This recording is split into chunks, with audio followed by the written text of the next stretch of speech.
Jovan, Buha! Buha! Yo, I'm Jovan Buha, Lakers beat writer for The Athletic, and welcome to another Lakers postgame reaction show. Just got to my hotel here in Chicago. I actually was not in Indiana tonight.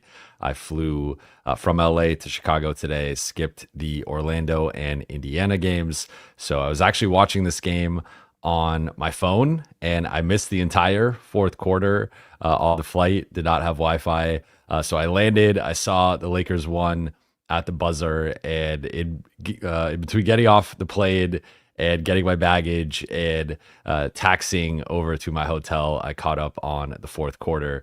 So a lot of thoughts. Lakers won 120-119 on a tip-in game-winning buzzer beater by LeBron James. And JJ Redick talked about after the game that the pregame message that this morning at shoot-around, Lakers actually had a shoot-around, was that this game was going to be won with multiple efforts. And JJ Redick felt that that would have to come on the defensive end. And there were certainly some defensive highlights, we'll say, but Lakers gave up 119 points, and there were certainly some defensive lowlights as well. But the Lakers made a multiple effort on the offensive end and ended up winning this game with an offensive rebound. And it was a very important game for them to win. Looking at the rest of the West, Denver won tonight, and Phoenix ended up losing, but the rest of the West is right there. So this was an important game for them. They jumped back up from 5 to 4 in the West standings. But before we get into tonight's show, you guys know the drill. For those watching on YouTube, please be sure to hit that subscribe button, turn on channel notifications, and like and comment on this video. For those listening on Apple Podcasts, Spotify, or your podcast platform of choice, please be sure to follow, download, and leave a 5-star review. Shout out to the late night gang. Shout out to everybody in the chat. I apologize for being late. I ended up getting in. I tried to guess what time I would be at the hotel, but yeah, this was J Note says ugly win, but we will take it. That's essentially how I feel, and that's going to lead me into my first note from tonight's game. My overarching thought is this was a must-win game for the Lakers, and I think that this is the type of win that could shift the vibes around the group and sort of the skid that had been going on entering this one. The Lakers had lost 7 of 10 games. They had lost 3 in a row. And sometimes you need a fortunate bounce, right? Sometimes you need 3 Pacers defenders shifting over toward Luka Doncic in fear, despite having a foul to give. No one boxes out LeBron. He gets the tip in. And sometimes you can make your own luck, which I think the Lakers made their own luck tonight. But to potentially blow a 6-point lead in the final 2 minutes, that there were certainly some concerning things from this game. But as I've said at several points this season, a win is a win. You take it no matter the context, no matter the circumstances, especially in the West. Every win really matters, and this one really mattered for the Lakers. This was a spirited win. This was sometimes hitting a game-winning shot or a game-winning tip-in can be a galvanizing thing for a group. They don't get much of a break. They are headed to Chicago right now, and they're about to play a Bulls team that just beat them by 31 points at home last week, and tied a franchise record in terms of points allowed in a home game. So the Lakers will have their work cut out for them tomorrow. But as far as tonight's game, I thought there was a real improvement on the defensive end. I know it didn't really show up in the ultimate the box score and in the total amount of points allowed, but I felt there were some key defensive performances by Gabe, by DFS, by Vando. Those guys made timely stops and just plays defensively. I think obviously Rui hit the 2 threes, he moved back into the starting lineup. That's going to be something I talk about with one of my takeaways. LeBron, of course, looks like his double-digit scoring streak is potentially in jeopardy for the second time this season. Remember that Phoenix game where he hits the 3 late, and that ends up catapulting him into double digits. But it was on the ropes then. And then tonight, he doesn't get his first field goal until early in the fourth quarter, and had 3 points, I believe, 3 or 5, I think 3 entering the fourth. And he ends up going on that run to start the fourth single-handedly. I believe he had, I want to say, a 6-0 run, 7-0 run, something like that. And that helped the Lakers get some momentum back and distance themselves. So Luka continues to, I'm sure some of you saw the social clip that I clipped off of the last episode of Buha's Block, where I talk about Luka and how great he's been playing, and just how he's looking more like himself. And if you look at his monthly splits, this has been his best month of the season, like Mavericks or Lakers, and he has a bunch of monthly highs this month in terms of assists and free throw attempts and scoring and 3-point shooting, and he's just looked much better, and you can just pencil him in for a 30-point triple double or somewhere in that ballpark. I thought Austin was awesome tonight and made some big plays, especially in that second quarter. Had an 11-0 run by himself, but really carried LA's offense at various points. He suffered an ankle tweak, and then he ended up returning and playing through that. And I thought he had some timely baskets and just getting downhill and some momentum plays. And then Jackson, especially early with the lobs and just being a vertical threat and really shifting how Indiana was defending the Lakers in the pick and roll. DFS had some big plays on both sides of the ball. So this was another team win for the Lakers, and it wasn't just of course, LeBron gets the headline with the tip in, or you can look at Luka and Austin. But I thought there was a lot of things from this group collectively that were positive. And I will get into some of the negatives with one of my takeaways. But I think for a group, like, sometimes you just need a win. Sometimes you just need things, no matter how ugly or troubling things were tonight at various points. You just need to get the win. You just need to see the ball go in the basket, see that W in the win column. And I think for the Lakers, they have a 24-hour turnaround in Chicago, then another big game Saturday in Memphis. So if they lose the next 2 games, this game still matters, but obviously from a momentum perspective and from a standings perspective, then that there is going to be a bit of a dip there. But if this pushes them forward and they beat Chicago tomorrow, and maybe they beat Memphis, or they at least go 1-1 the rest of this trip, I think this was a pivotal win that potentially propelled them into that, and then pushes them back to LA with some momentum for a couple of big games next week against Houston and Golden State, 2 teams they're directly in competition with. So I thought tonight, while there's certainly, again, things to nitpick and things that weren't great, that there was a lot of good things, and ultimately the Lakers got the win. I hinted at some of it, but notable performers tonight. Luka had 34 points, 7 rebounds, 7 assists, 1 block, only 3 turnovers, 11 of 21 shooting, 6 of 10 on threes, 6 of 7 at the free throw line. I know that the plus minus was not good, minus 16 in his 38 minutes, which is kind of impressive, which means the Lakers were plus 17 in the 10 minutes he was off the floor. But this was a weird game with these wild swings in both directions. Lakers have that 30-8 run from the end of the first quarter through the middle of the second quarter. Then Indiana goes on a big run, then another rough third quarter for the Lakers, and then they go on their run to start the fourth quarter. Then Indiana responds with a run, then the Lakers go on another. It was it just felt like every 3 to 4 minutes, one of these two teams was going on a 10-2 run or something, and wildly swinging the game. So Luka ended up being on the wrong side of a couple of those runs, but for all intents and purposes, I mean, he continues to be the Lakers' best player through this stretch.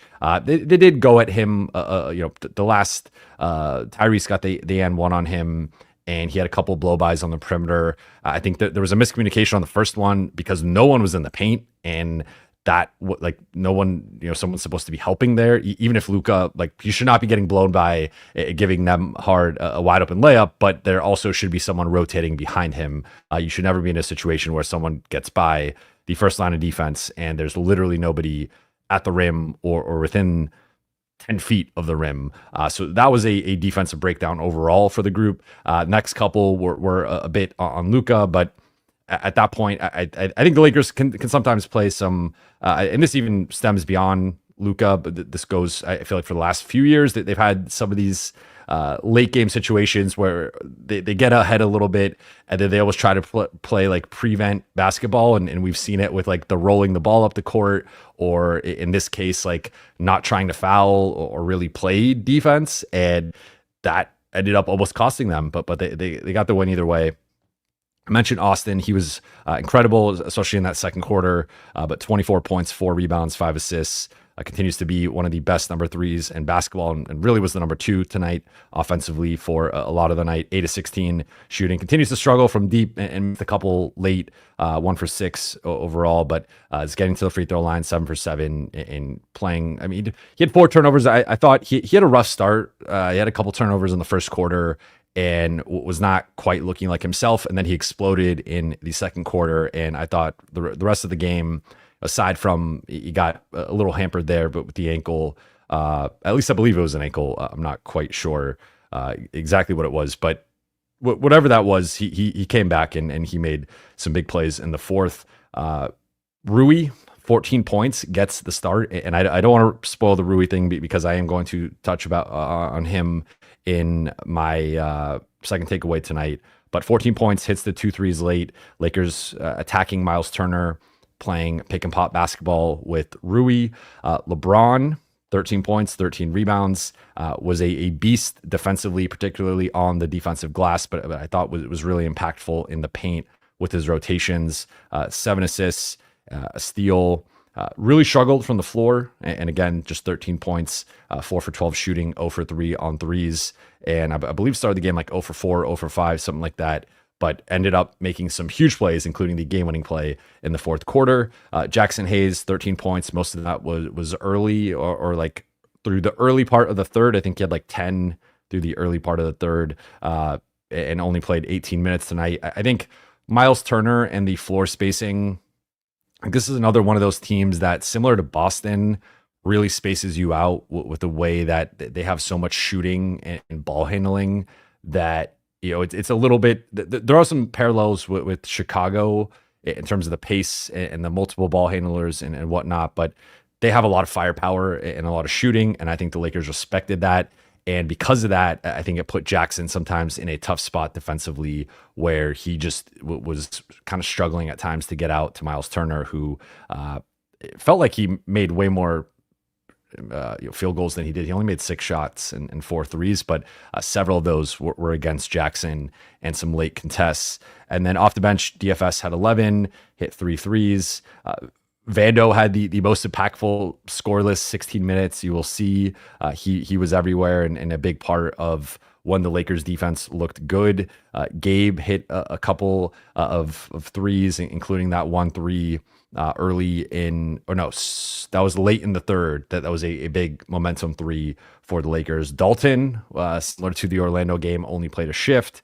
Goodwin had his minutes slashed as well, only played 7. He's also up for now he's maxed out his two-way games, and the Lakers have a decision to make with him. Really went with like an 8-man rotation tonight. If you look at it, the 5 starters plus DFS, Vando, and Gabe, with Goodwin and Connect each getting 1 shift. So JJ tightened the rotation, and I will be interested to see how they approach the second night of the back-to-back tomorrow in Chicago. Again, I'm kind of catching up on everything here. I literally landed less than an hour ago, so still getting at my bearings with everything. And then in terms of stat of the night, I'm gonna pick Well, I'm going to pick LeBron's 3 offensive rebounds. And we could lump in Jordan Goodwin had 2, Vando had 2. But the Lakers really dominated the glass tonight. And of course, the offensive rebound ends up being the difference tonight. We could also look at LeBron's double-digit scoring streak and that continuing, and that just being like a cemented, guaranteed, like it's going to happen. It's inevitable, no matter what, no matter how dire it looks that the streak's going to end. Doesn't matter. LeBron finds a way to get to 10 points. But I think really the side of the night is the 44th win of the season. Like the Lakers got the win. I mean, we could look at the 3-point shooting. I guess the 3-point shooting is the other thing. And the free throw shooting. They shot 88% on free throws. They've been struggling at the free throw line lately in terms of percentage. That they made their free throws tonight. 45% on threes, 17 threes. So I thought there were several notable stats. I'll also look at Vando as a plus 24 in his 16 minutes off the bench. So he was on the court during the 2 big Lakers runs and was a pivotal part of that, despite going 0 for 1, missing that early 3 and not scoring. And then takeaway number 1 for me is, what a day for LeBron James. So it opens with LeBron's Pat McAfee episode drops, and he's on for about an hour, 15 minutes. I recommend you all watch it. If you're a LeBron fan, even if you're a Laker fan, I thought it was very insightful interview and the loosest I can remember LeBron being in an interview. And I think that's a credit to Pat McAfee and his show and just the environment. But it was basically LeBron in like a barbershop type setting and just shooting the shit like for 75 minutes. And he touched on just about everything. He touched on his relationship with MJ, his relationship with Kobe. He touched on the Heatles era, touched on the decision. Obviously, he addressed the Stephen A situation, and that's what ended up going viral. But now, and the part of it was relaunching Mind the Game season 2, which I guess is the second thing here. Of in addition to the interview, he also came out. He's doing Mind the Game season 2 with Steve Nash. And there's some funny promo with that, but we're joking about like if Steve gets a coaching job off of this, like I had nothing to do with it. And so big day or big morning for him. Also talked at Lakers shoot around, had not spoken after the Orlando game. So Lakers have a shoot around. He talks. He's got the McAfee interview. He's got Mind the Game coming back, and then. It looks like Father Time is catching up to him for 3 quarters, and he just can't buy a bucket, and he just looks out of sorts offensively. And then he has the big 4th quarter, including the game-winning tip-in. So I think with LeBron, again, I mentioned the defense. I thought the defense was better tonight compared to Orlando and Chicago. I think the offense, of course, was worse than either one of those games. And I think the Lakers need to find a better way to involve LeBron and Luka together. I think that's one thing that it's the reason why, going back to the Boston game, I asked JJ about that pregame, about the LeBron Luka 2-man game. And he shot it down, and I think part of it was just he was really focused on the game plan in that night. Obviously, that's the game that LeBron got injured, and then we really haven't seen much LeBron Luka 2-man game. But I will note, I believe we saw one LeBron Luka screen in the Chicago game. In the Orlando game, we saw a couple of double drag possessions where LeBron was one of the screeners, usually with Jackson, but sometimes with a Rui or an Austin. And then tonight we also saw a couple of those possessions. So I think the Lakers need to find ways to have a more natural partnership with LeBron and Luka, because it feels like, especially with the offense shifting so much, like I thought they had found a groove and a rhythm and a bit of a balance before the injury.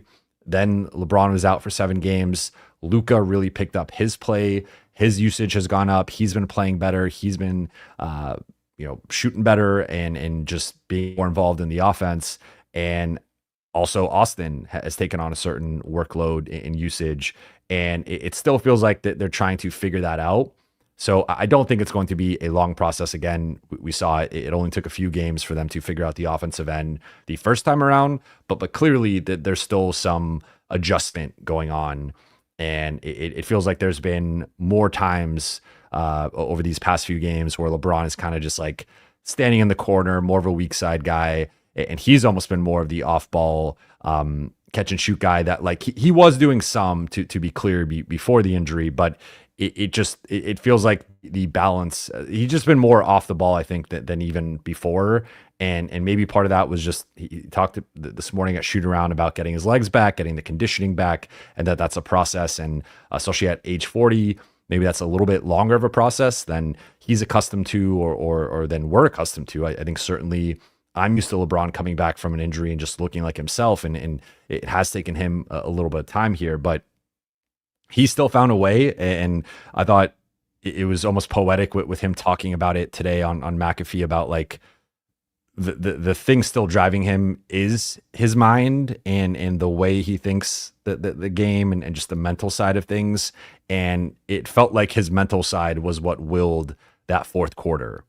And again, he didn't really have his legs offensively. He didn't have his jumper, did hit a couple jumpers, but it was like, let me get downhill, get to the rim, get to the free throw line. I see there's a primary guy on Luka. Two guys are shifting over. I'm going to go tip the ball in to win the game.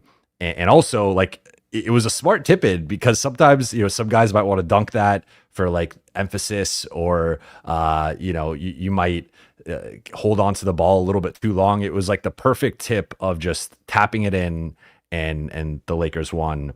Any later or any longer, and potentially it's still in his hand as the red light goes off. So what a day for LeBron. I'm sure I will get some questions about Stephen A and McAfee and all that stuff. So I will touch on that whenever we get to the Q&A portion.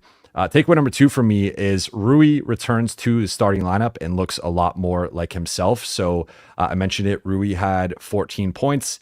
He started 4 DFS. So it was only a couple games with Rui back and coming off the bench. I wondered if just because of the minutes restriction, we might see DFS in the starting lineup a little bit longer, but Rui played 28 minutes tonight. He went a little bit over that or supposed 24-minute minutes restriction. DFS still played more. DFS played 31 off the bench, and they both were right there neck and neck in terms of plus minus. Rui was -2, DFS was -1, so basically splitting hairs there. But I thought Rui looked much more like himself than he had in either of the 2 previous games. And I think Rui is a big comfort and rhythm guy. And there is something to him starting and playing next to LeBron and Luka and Austin and playing in better lineups. And like, I think he's a guy who likes starting. I think he's a guy who plays better as a starter. And I don't think it's a coincidence that we saw that tonight. Now, I will note all 4 of his makes were threes. And we still haven't really seen, like, one thing the Lakers were doing early was because they were putting Halliburton on Rui, which I think shows like the tough choices you have to make as a defense against the Lakers, because they were putting Siakam on LeBron, they were putting Nembhard on Luka, and they were putting Nesmith on Austin. And they were just like, these are their 3 best players. These are their 3 best offensive players. We are going to put our 3 best perimeter guys on those 3. But then that left Tyrese Halliburton, who's giving up 3 to 4 inches and 40 pounds to Rui. And Rui was getting some deep seals. And because of that, the Pacers were having to double and shift over. Rui got fouled that one time in transition with the deep seal by Halliburton. So I think we saw some of and we saw this last year too. Remember when it would be more so like a front court guy goes on AD, a wing or front court guy goes on LeBron, then another wing goes on like Austin or D'Lo, and then they're putting a guard because most teams don't have just infinite size out there. someone has to guard Rui, and that's where he can punish mismatches. So we didn't really see that tonight as much. And part of that was because of how Indiana guarded it with the quick doubles and the rotating over and trying to swarm him, similar to how the Lakers have guarded, but when they've guarded bigger guys with their smaller smalls, whatever. But it had a chain reaction where it allowed open, catch and shoot opportunities for DFS, for Gabe, for Austin, for LeBron. It allowed Luka to get downhill, and that's where a couple lob opportunities for Jackson or Luka drawing a foul, so it had this chain effect within the offense that I thought was very important. But I think it's still worth noting that as far as like his offensive involvement tonight, it was still primarily as a jump shooter and as a catch and shoot guy. So I think there's still the final level for Rui to get back to in terms of being an in-between guy, right? And that's why he's a 3-level scorer. We haven't seen as much of the mid-range. The Lakers have kind of cut that out of his offense, but he's a guy who, with the cutting and just with the getting out in transition and punishing mismatches, like he can do a little bit more, obviously, inside the arc. And so I think that's the final thing until he's back to looking like himself. I thought defensively, he competed on the ball. I did think he got blown by a few times. And I would say the only like thing I have to nitpick with his performance is I thought he was pretty bad off of the ball tonight. Like there were several times where the Lakers had breakdowns, and because I wasn't at the game and could rewind and kind of just look at some possessions, there were several possessions where I went back and watched it a couple times and was like, okay, where's the breakdown here? What happened? And it was like Rui losing Obi Toppin around a screen and just Obi Toppin getting like open threes, or I want to say it might have been Mathurin in the fourth. I think it was the Mathurin dunk to get it to 96 for Indy, but he was right next to Rui. Rui turns his head back to Mathurin. Mathurin just cuts and gets the dunk, and it's like I still think he had gotten better with that stuff more recently, so I think it could just be a rust rhythm. He needs to just get reacclimated, but I thought defensively there were some pretty rough moments, and aside from the typical, like, teams are going to try, if they're going to target someone, it's typically going to try to be more Luka or Austin, getting those guys involved in screening actions just because they are not Gabe or DFS or Vando defensively. Outside of like some of the on-ball stuff in terms of guys getting blown by and that still being an issue, off the ball, I thought Rui had a regressive night a little bit and had several plays where he just got lost and was not attentive. And that's something that I think he needs to clean up and work on. And then takeaway number 3 for me, this leads into this one. The defense is far from back. And while I think the defense was certainly better than the Orlando game in totality, like at least the highs, I think the peaks tonight defensively with the runs that the Lakers went on, including that 30-8 run over like a 5-6 minute stretch, and then the run again in the beginning of the fourth, and even later in the fourth, like they had these great stretches where they were locking up, they were rotating, they were on a string. Guys were taking charges, guys were not too many steals or blocks tonight, but I thought that there were some really good defensive stretches.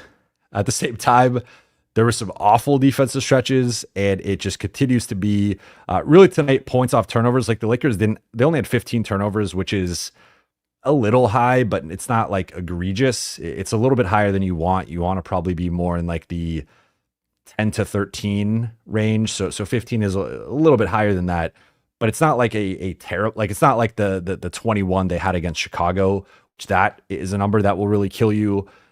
And a lot of that was in the first half, especially that first quarter, and then again in the third. But Indiana capitalized on that, and this is how Indiana is. They are great in transition. They play really fast. They turn games into chaos. Like they're a fun team to watch, right? Like this game was fun. This was a really fun game. However, I still think that the Lakers are not in a good place defensively. And this is why I was asked this question last stream after the Orlando game of, are you more concerned with the offense or the defense? And I said the defense, because we saw tonight, like, Luka is again going to walk into 30 plus points and 7 to 12 assists, and he's going to do his thing. Austin has been playing at a certain level where he's like a 20 plus point a night guy right now. LeBron most nights is going to be a 25 plus point a night guy, and it looks like Rui is starting to get himself back. Jackson played a much better game tonight. So like the Lakers offensively, I don't really have many concerns with. I think the offensive organization, the turnovers, some of that stuff can be cleaned up and can be better. But like long term, I still remain bullish on the Lakers offense. The defense, I have some real concerns with. I think there's just been some things that I feel like that they've just not been doing as well. They've looked far more, far less disciplined on that end. And also, I think one thing with the last 3 matchups is there hasn't been that like post presence to double and swarm out of. And I think a lot of their success has been, Jokic, Towns, those types of guys, even a Zubats, they had success against the Clippers with some of this. Even Kawhi, likes to post up a bit in the block or the mid post. And I think when teams are a little bit slower and more methodical, or run their offense a certain way, the Lakers can shut that down and double and rotate and swarm and then spray back out. But when teams are more spreading them out, and it becomes a battle of foot speed, athleticism, teams have multiple ball handlers, teams have multiple shooters out there, and guys that can attack closeouts. Like, I think we started to see some of the holes in the Lakers defense, and I think the Bulls are going to test them in a very similar way tomorrow. Memphis has not been playing well, and their offense is not good. So that is one where the Lakers defense should look better, especially if they run more stuff through like Triple J. But I am a bit concerned with the defense. I think it again was better tonight than Orlando and Chicago, but that's a pretty low bar because it was awful it was horrible against Chicago, okay to terrible depending on the stretch against Orlando. Tonight, some really high highs for stretches of the game, but then the rest of the game was pretty bad. And the transition, getting back, matching up. I thought the 3-point defense in particular was pretty bad. I thought they failed to get around screens, track guys, and you can tell when it's a situation where they're trying to give up the shot. And those ones I'm a little bit more lenient on. But there were several with Miles Turner, looking at it with Neesmith, with Mathurin, where they just lost them and were late on closeouts, and it feels like their style of defense, I don't say it's not sustainable, but it is very tiring. It is very taxing. And I don't know if they have the legs right now to execute that. And I wonder if it's getting to the point where they have to switch things up a little bit in terms of how they run their defense, because I am concerned that if you have a good offense with multiple scorers, multiple ball handlers, multiple shooters, you can exploit the Lakers right now defensively. But with all that said, let's get into the Q&A. See, we got some super chats here. Mint Millions need full. Here we go. Thank you for the super chat. Need full thoughts on LeBron on McAfee. Well, so I touched on it a little bit in the LeBron takeaway, but I'll dive a bit more into it. I think it was cool to see LeBron in a non PR setting, right? Like, of course, any interview inherently there is an element of like you care about how you're perceived or what you say or whatnot, but it just felt like he was he was very loose. He had if it was like it wasn't a buttoned up interview, right? Like there was a few buttons loose, and I think that was cool to see him. I mean, he even joked about reading the books or not reading the books, and like they were poking fun at him in a way that I think other interviews like we certainly don't do in our post game presser. I mean, sometimes there'll be like a natural moment where a joke happens or LeBron kind of makes a self-deprecating comment, and then there's an opening to follow up on that or make a trade barbs. Sometimes before a presser, after a presser, but like typically it is a little bit more buttoned up in those post game pressers,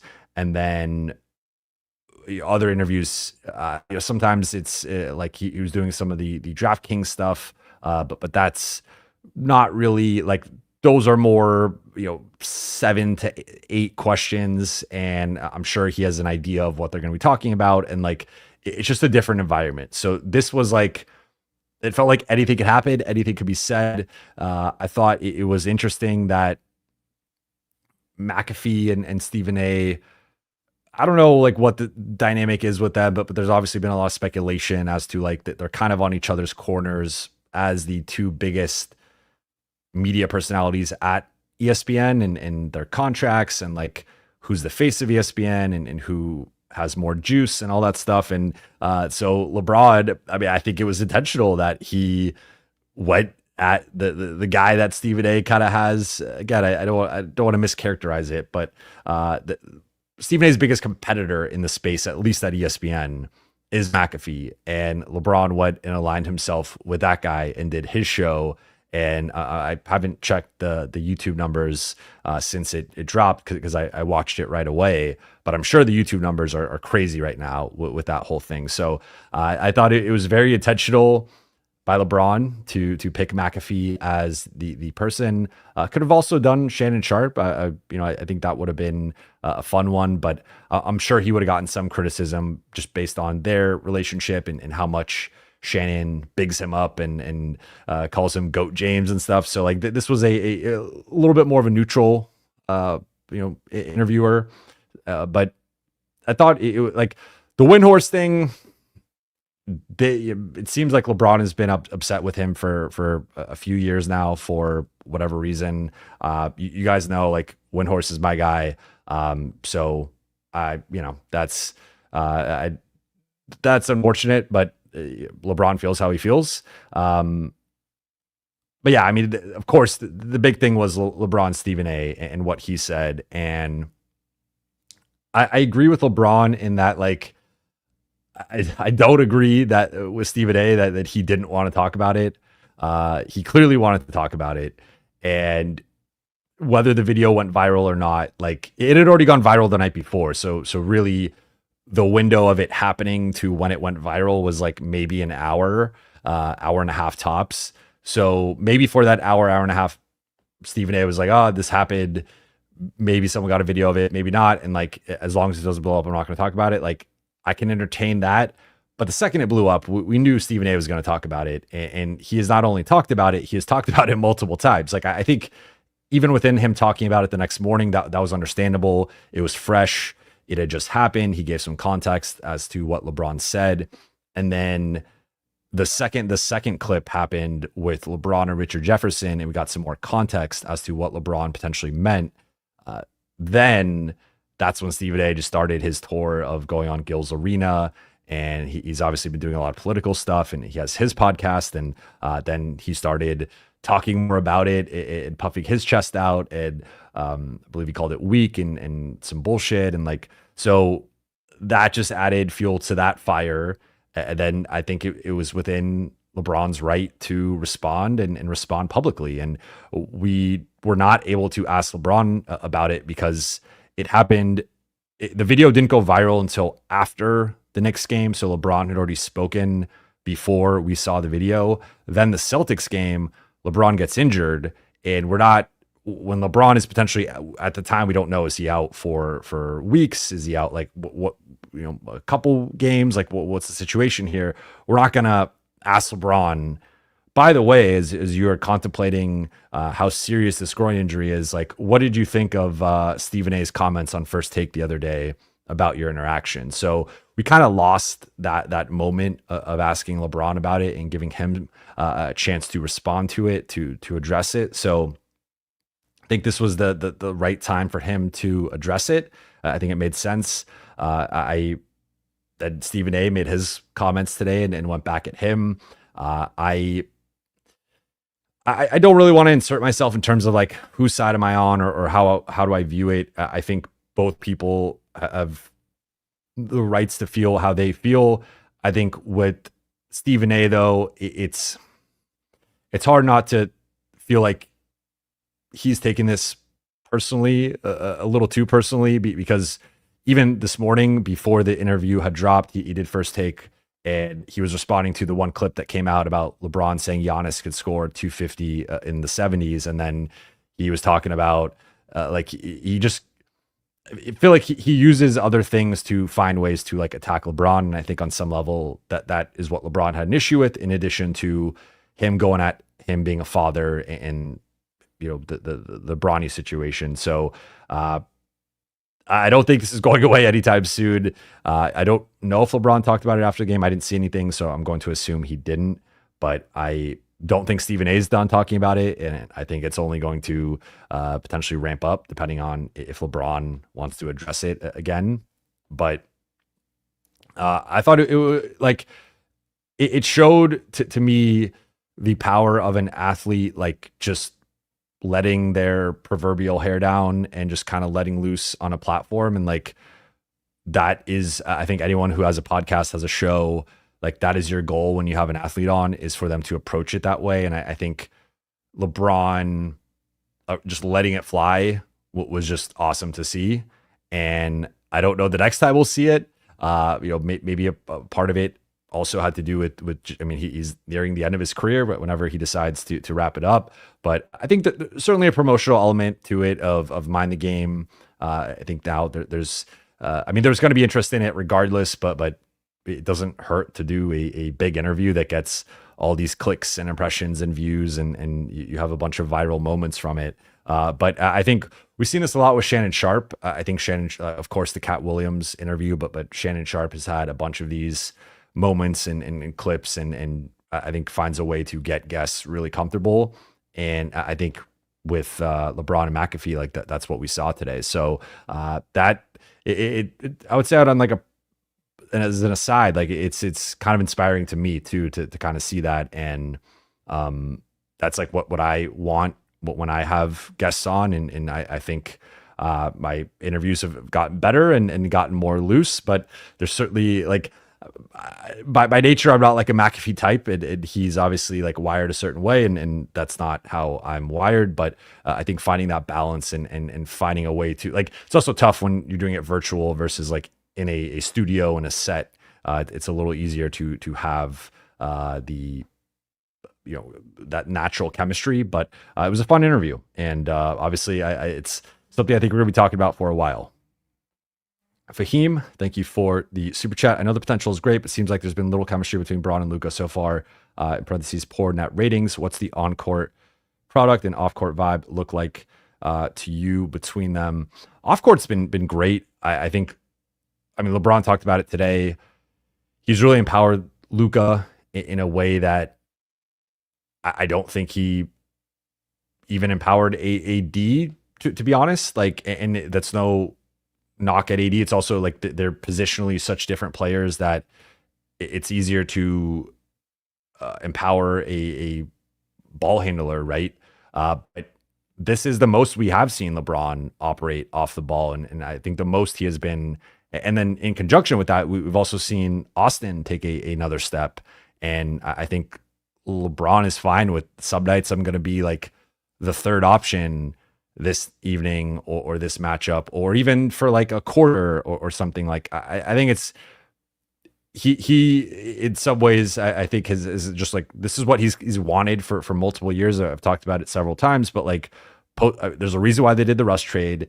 They were interested in Kyrie. They were interested in DeJounte. They were interested in Zach LaVine. Like, LeBron has wanted to lessen his workload offensively. I think at the same time, he is such a competitor that I think it's like he's wanted that, but he's also wanted it to come from a place of trust and a place where he really believes in the people that he's playing with, and giving the keys up a little bit or sharing the keys more.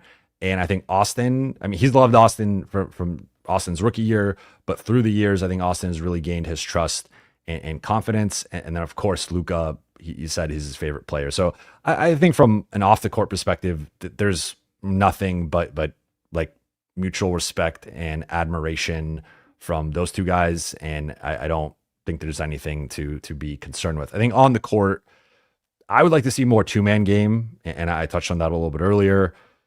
I get like that there are certain teams where if they're defending them with like-sized players that you just switch that and that's what it is. But I think like even tonight's game, you have Siakam on LeBron and Nembhard on Luka, and that's a natural mismatch in both directions where you run a two-man game. Specific, I'm talking more like high pick and roll, or there's different variations. You can run a stack, you can run like a decoy action into them running a pick and roll together. But if you can get Pascal Siakam onto Luka and Nembhard onto LeBron, that's two natural mismatches. So I think that the Lakers, again, it's not like there are going to be certain matchups that are more difficult to getting the LeBron Luka two-man game going. But I thought tonight what was a way to maybe test it out a little bit more than they have. And it has been a little bit more my turn, your turn. And I think we saw this more so in the beginning of the Luka tenure or Luka's arrival. And then I think it got better. And then I think now that they're kind of back at square one with this and still figuring it out on the fly. Because I think while LeBron was out, they really shifted more toward playing Luka's style. And I think that they have to find that blend. So I think it's really just a matter of time. I'm still bullish on the offense. I do agree that the net rating is a little concerning, and it is, to quote friend of the show and recent guest Raj Chapalu, like if they're not winning the LeBron AD minutes and if they're not winning the LeBron Luka minutes, like it kind of doesn't matter because you need to win those minutes. So I think they need to figure that out. But I think those two guys are smart enough, talented enough, skilled enough to figure that out. But I think it needs to be more of a point of emphasis, and that's where it's probably worth asking JJ again a little bit more about that. King Rifa _ Chifa, best name in the game. I scared my girlfriend because I yelled, "Babe, call 911." She said, "Why?" I said, "Hayes just killed Turner." That dunk, though, by the way, I still think DFS start plus Rui with second unit. That was an incredible dunk.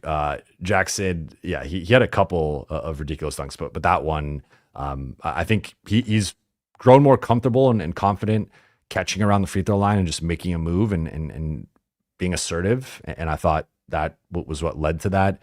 And he's got the athleticism. He's got the first step. He's got the leaping ability to do stuff like that. And for him to do it on Turner, who's one of the better rim protectors, who was having a good game, I thought that was a huge play for the Lakers. I believe that was in the third, if I'm not mistaken. And then the DFS start with Rui. I mean, look, you know, like I was on that side for a while. I think to me,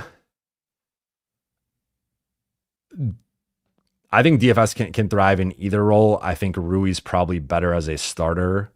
So how I would approach it is I think I would continue to start Rui and bring DFS off the bench. But I would potentially have a relatively quick hook in certain matchups. And I think ultimately the Lakers' primary closing lineup is going to be some combination of the 5 starters plus DFS. And I would assume it's going to be LeBron, Luka, and Austin. And then the final 2 spots are going to fluctuate depending on the matchup between Jackson, Rui, and DFS. And maybe there's some exceptions where a Vando or a Gabe closes, but I think it's probably going to be the top 6. And so within that, like I would not put Rui in pen as like the 4th guy always closing. I think that there needs to be a little bit of flexibility there. But before the injury, Rui was playing awesome. I've taken the L on the call about Rui versus DFS multiple times now, and I'm not shying away from that. Like, I think DFS is the better defender. I don't think that's really debatable. And I think like there is something to the starting group probably needing a little bit more defense, but the lineup data is what it is, and the lineup data has been positive for DFS as well. But I still think there's something to Rui in there. And anyway, JJ has a pretty quick, Jackson plays 3 to 5 minutes, then gets pulled out for DFS anyway. So I did the one thing I liked with Rui coming off the bench, and maybe this is one of the things that you like as well, was I liked him in some of those defensive units. I still don't like the defensive units. And I know part of that group was part of the run that the Lakers had tonight, but when it's centerless and the 4 Banshees plus Luka, I don't like those lineups. And the last couple games we'd seen Rui in there instead of DFS, and I like that a little bit more because then it was Luka, Goodwin, or Gabe, Goodwin, Rui, Vando. That to me has a little bit more balance of you have a couple shooters out there in Gabe and Rui. You have the guys doing the dirty work. You have 2 guys who could be in the short roll with Goodwin and Vando. The other one can be crashing. Both guys can really be crashing. And of course, you have Luka as the primary guy. Now, granted, with DFS, like he can space the floor as well, and he's a better defender. But I still think Rui just gives you a little bit more. I'm not going to say verve for those who were watching last year. I'm not going to say verve, but a little bit more pop. Like Rui is a better offensive player than DFS and a more skilled and talented offensive player. So I think it just gives you a little bit more versatility there. So that was one thing I liked, but I think it seems to be Rui's got the starting spot locked up. Rich, thank you for the super chat. Anything to look into about Bronze? Only 6 shots through 3 quarters is weird. Comment in post game. I didn't see that.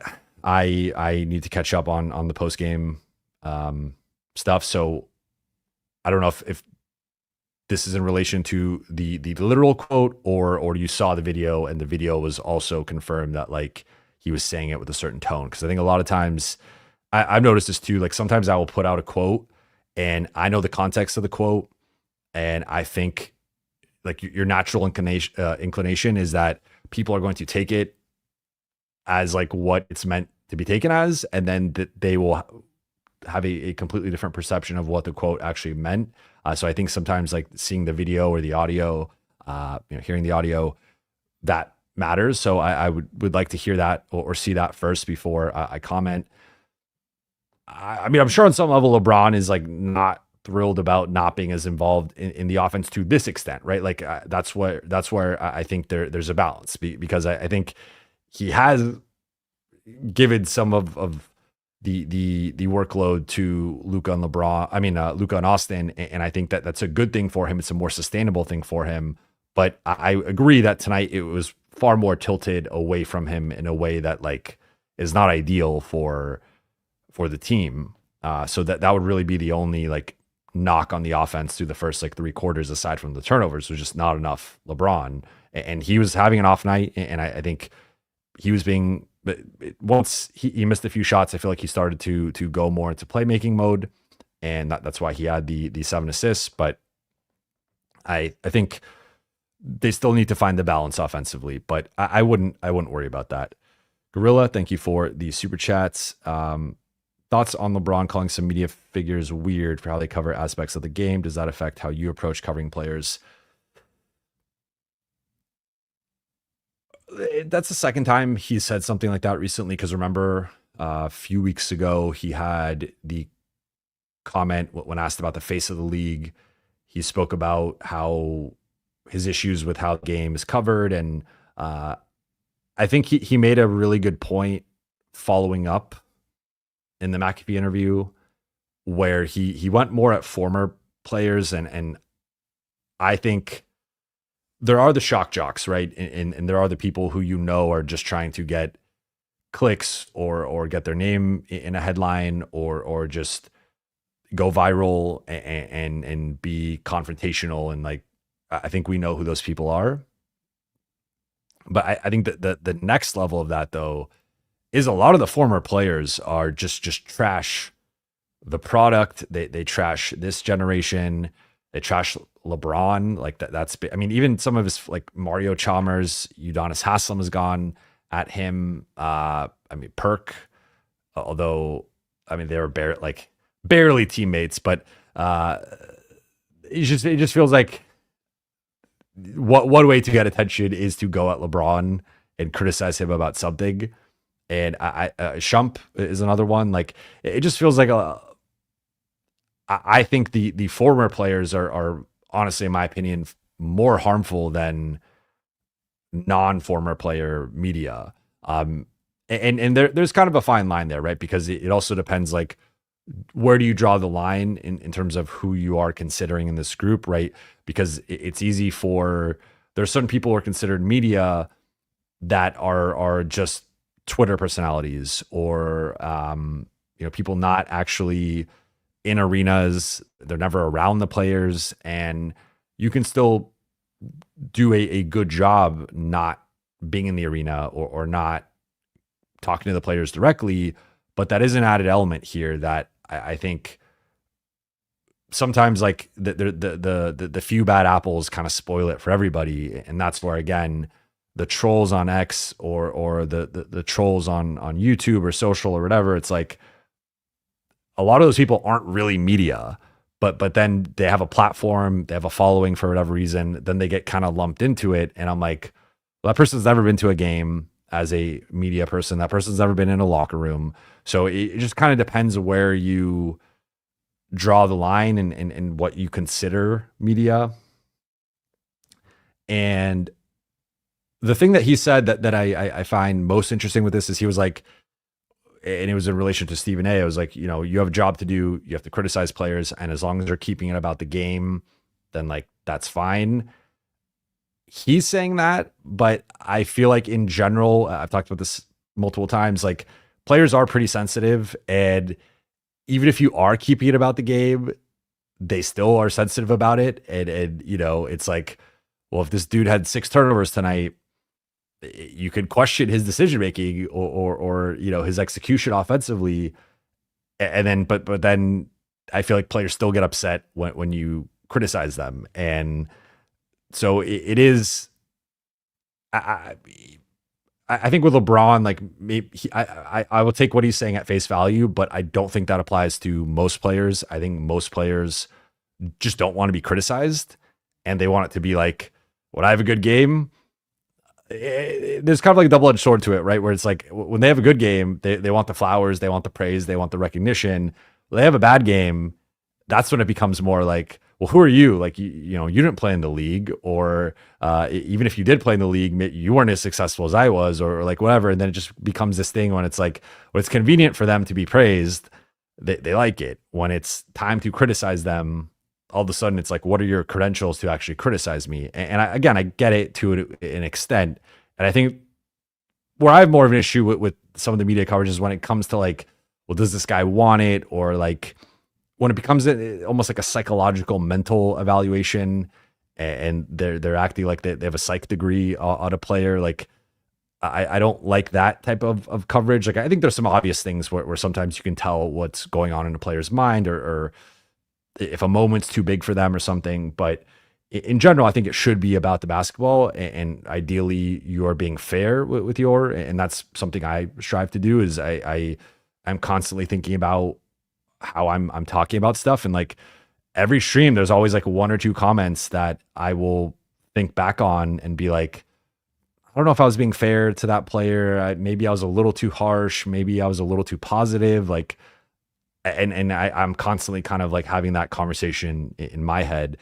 So certainly affects how I cover players. I think the one thing I try to do is I try not to say anything that I wouldn't say to a person's face, or if they heard and confronted me about it, that I wouldn't feel comfortable addressing with them. And I think if you operate under that ethos or that those guidelines, then I think you're okay. And so far for me, I've had plenty of people mad at me, often for less for actual comments about people, more for like reporting things that people didn't want out or didn't feel like their side of the story got shared. So aside from that, most of the time it's mainly reporting stuff rather than like actual comments from the show. Though I've also gotten some backlash for comments from the show, but it's hard. It's hard to sit here, talk to you guys, to write and find the balance of like being overly critical or not being overly critical, but also being honest and being fair and assessing something as what it is. So I try to find that balance every day. I'm not perfect. I know there are times I do it better than not, but I'm just trying to figure it out as I go. BLC, thank you for the super chat. Jovan, still think one better big and one 3-and-D player. Yeah, I mean, I think they could use another guy in the 6'6" to 6'8" range, like ideally the Jordan Goodwin spot. And that's no knock on Jordan Goodwin. I think he's been very valuable, but I think just from a size perspective, especially not having another center or a center that JJ and the coaching staff trust to play in big moments, like I think they could use another big wing. And then of course they need another center, or at least another playable center.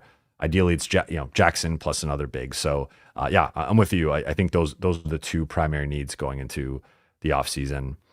Deonta Jackson, thank you for the super chat. You think we should play Luka Doncic like Kerr played Steph, 33 minutes or less? It will keep him fresh for the fourth quarter and allow us more defense on the floor throughout the game. AR, LJ, Rui can also catch a rhythm.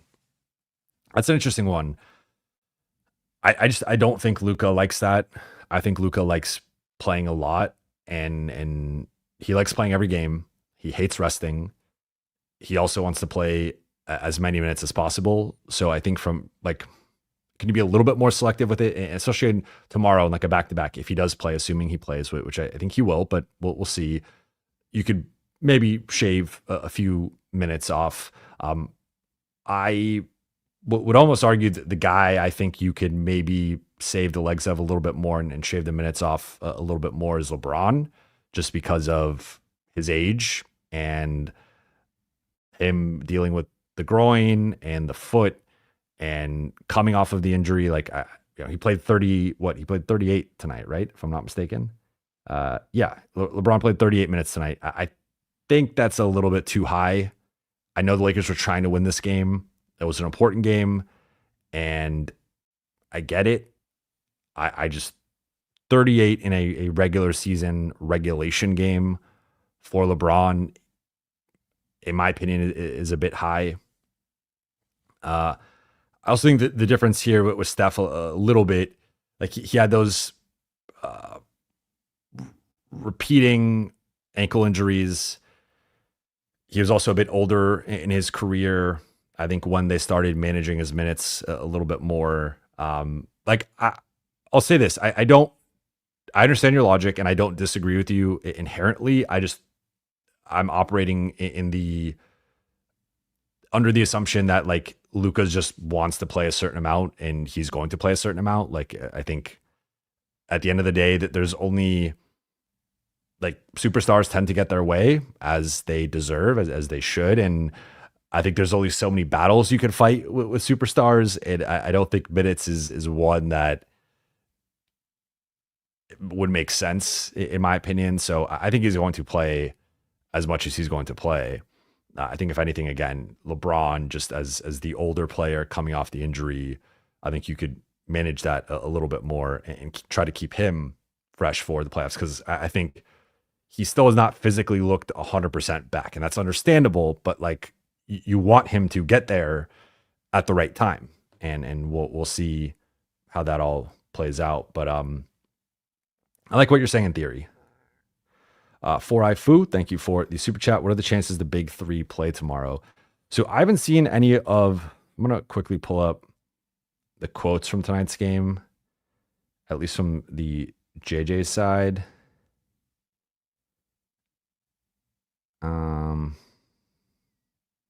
I don't see anything here about playing tomorrow. What I said last stream is I think they'll probably rest one or two guys. I don't know if that's going to be, like, part of me seeing the 38 number for LeBron makes me wonder if he is playing tomorrow, but that also makes me wonder if Luka's playing tomorrow. Like, they have been conservative in that sense. Rui is another guy who I wonder, 28 minutes tonight, that's a little bit above his minutes restriction. I would not be surprised if they don't have one or two players at this point. I don't know if it's going to be like the Stars or remember, like, DFS and Gabe are managing stuff. Vando had the groin thing. So I think collectively, with like 7 of their 9 rotation guys banged up, I would bet on 1 or 2 missing tomorrow. But as of right now, I don't know who.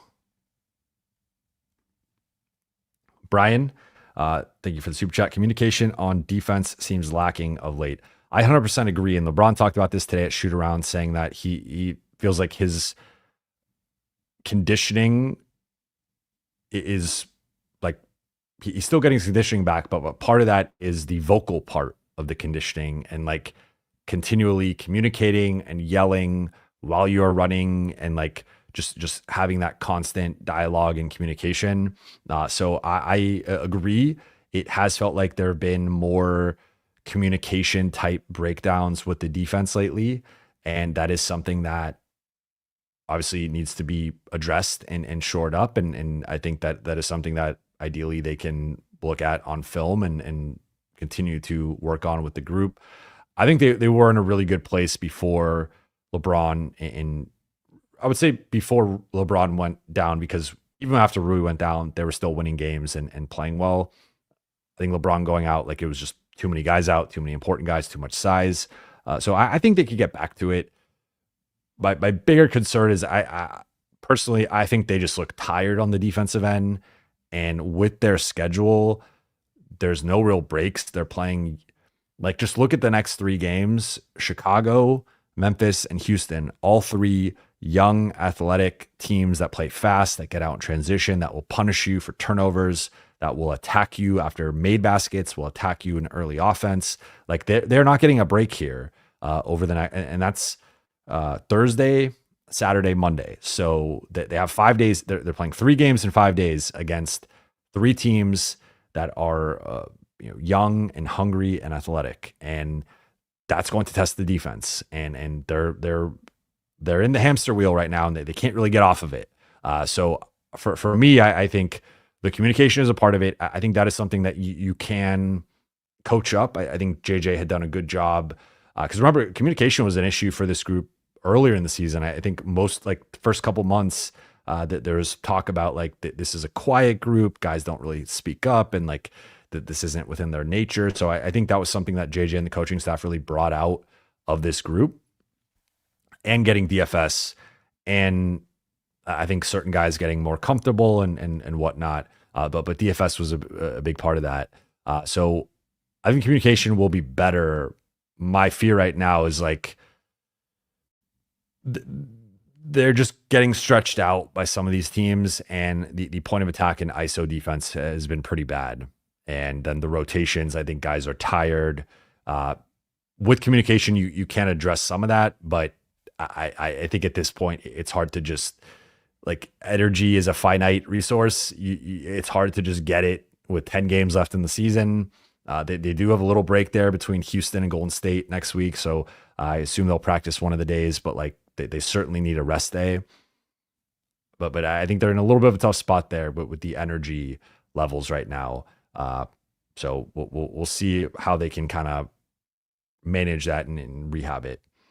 Irene, thank you for the super chat. How does it usually happen after the game ends? How long does it take for JJ and the players to be ready for the media? Good question.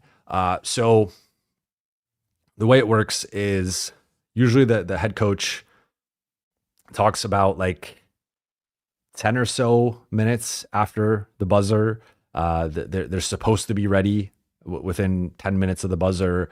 There's some leeway there of if it's a tough loss, if it's a big win, and they are decompressing a little bit or talking to the group, then that takes a little bit more time. But most of the time, and JJ is very prompt because actually I would say more often than not, he's at like 7 to 9 minutes. So he's even like a little ahead of that. And there are sometimes, especially on the road, where when we don't know the arena as well, or we're not as close to the post-game press conference, that JJ will start or be starting like right when we're getting there because Trudell's there, because Trudell is always sitting closer to the court and has like easier access to getting to the press conference. So about 10 minutes for JJ. Then he usually talks for, really depends on the game, but anywhere from 5 to 12 minutes. I would say on average, it's probably like 8 or 9, but anywhere from like 5 to 12. And then the locker room, it does not open until JJ steps foot back in the locker room. So once JJ does his media and goes back into the locker room, that's when they will open it up. And then in terms of who likes to speak where, LeBron primarily only goes at his locker. There's been a couple of recent exceptions to that. Like the Luka game was an exception because there was such a, the Luka game is in the Luka Dallas Lakers home game. And I think Luka's debut, if I'm not mistaken. Well, he actually didn't talk Luka's debut, but the Dallas game, they had the big setup and like this auxiliary media room that there was like 100 reporters in it. Luka came out to talk.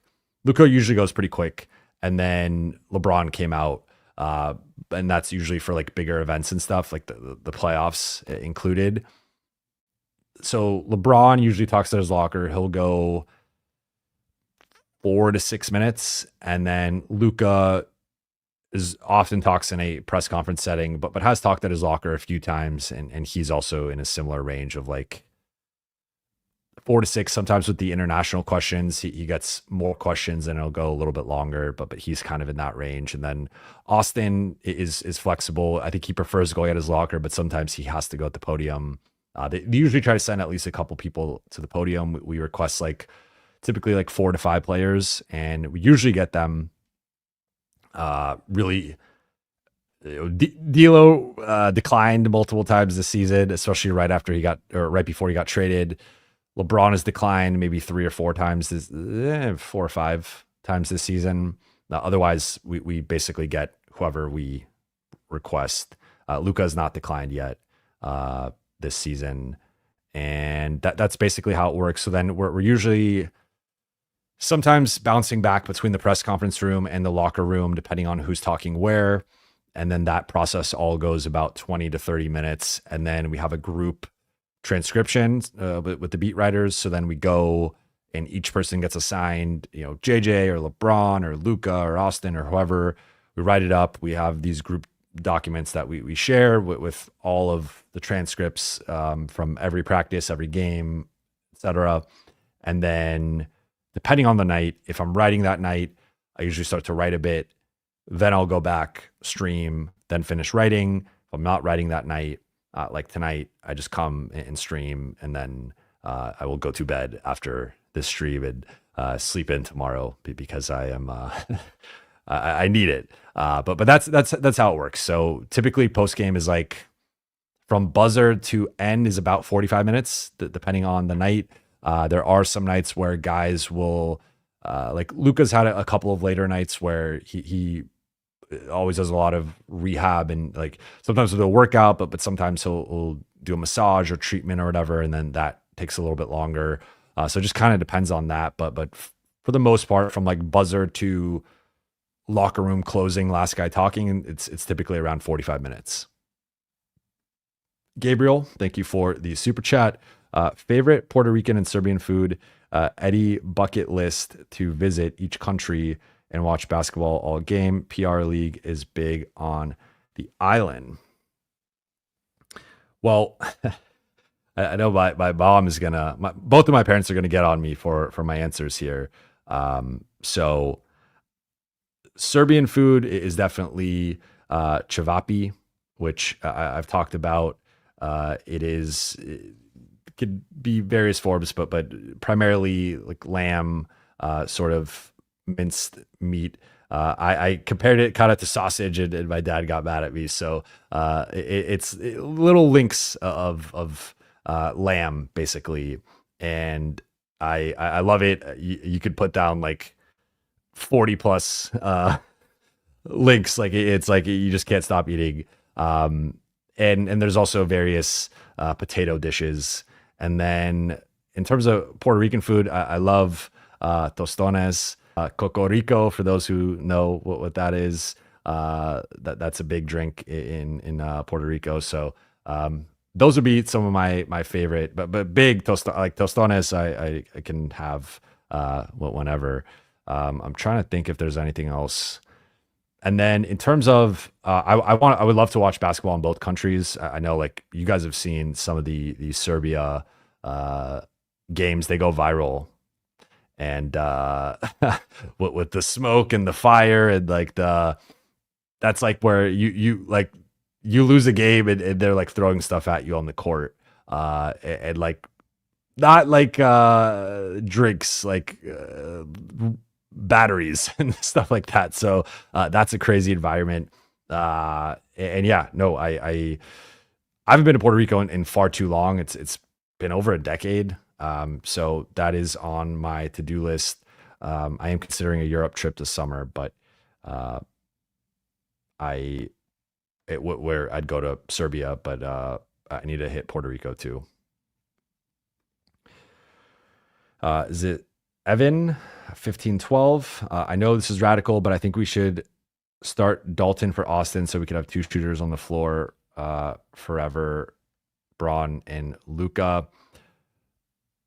I would like to retire the bench Austin movement. He is by far their third best player. It's not even close. And some nights, like tonight, was their second best player. So I understand the logic behind this, in the sense of putting as much shooting around LeBron and Luka. Another hurdle here is like Dalton is still the 10th man, so I don't see him.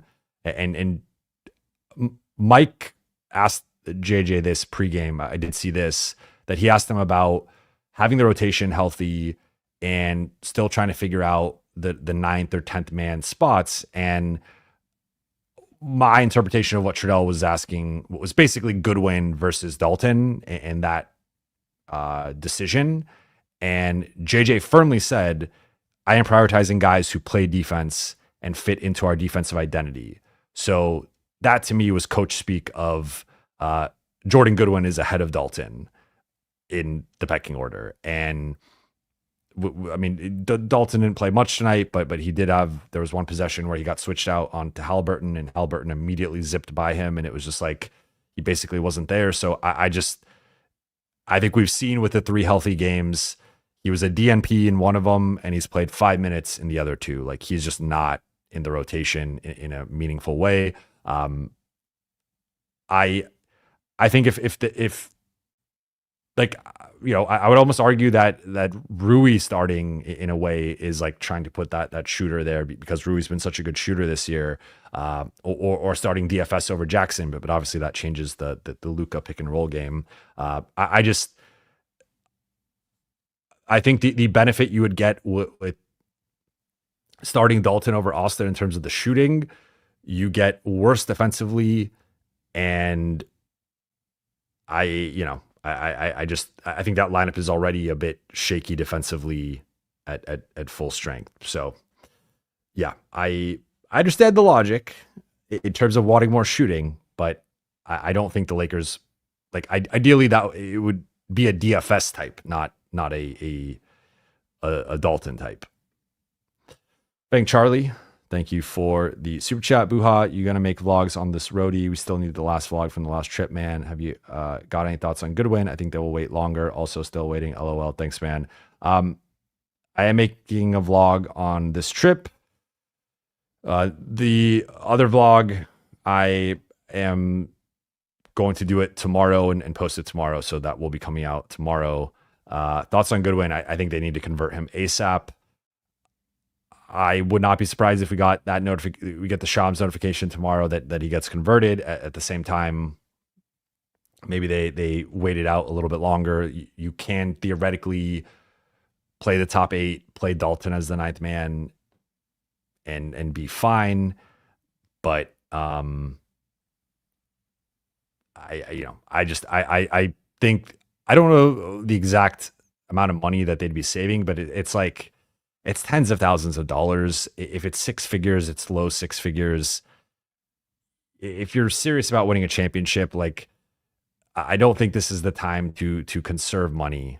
I think you got to go for it. And Goodwin was a relatively quiet evening tonight, but like, he's been a very helpful, back end rotation player. I just and I still think that there's such a drop off when we look at the rest of the active roster, right? So Alex Len had a decent game against the Bucks, but I think the Lakers are in trouble if they have to play him any meaningful minutes. Keefe has had a couple of good shifts, but for the most part, he's also more of a back end roster, fringe roster type guy. He's there for the leadership, and Luka and LeBron love him. Cam Reddish is in Siberia. He is, I don't know where, Cam Reddish can't even get it in blowouts. So he's banished to somewhere. Then Shake, I think there's a big gap between Jordan Goodwin and Shake. Bronny's obviously been playing well in the G League, and I thought played well in the Milwaukee game, but they're different types of players. I think Goodwin's obviously a bit bigger. I think he's a more impactful defender. I think he's a better rebounder, and already has some of that short roll playmaking. So I think you're just asking Bronny and Goodwin to do two different things. Then it's Kleba is currently out, and then we're through the back end of the roster. So you have a lot of guys that you don't really trust to play in a meaningful way if someone in the top 8, top 9 gets injured. So I think you have to convert Goodwin ASAP. I think it's a mistake to wait. And again, if you're saving 50,000, 100,000, 200,000, that to me is not worth potentially losing a game to Chicago, potentially losing a game to Memphis, potentially losing a game to Houston or Golden State, because you don't have this defensive guard. Tonight, again, 7 minutes, but he had 2 big offensive rebounds in, I want to say it was the second quarter. But he just makes plays out there, and he is one of the Lakers at worst top 10 players, I think top 9 players. And JJ seems to think that too. You don't play with that. You don't play with your food here. You sign the guy tomorrow / today now, East Coast time. And then still got to plan the next week. I'm tentatively thinking April 1st would make more sense. K.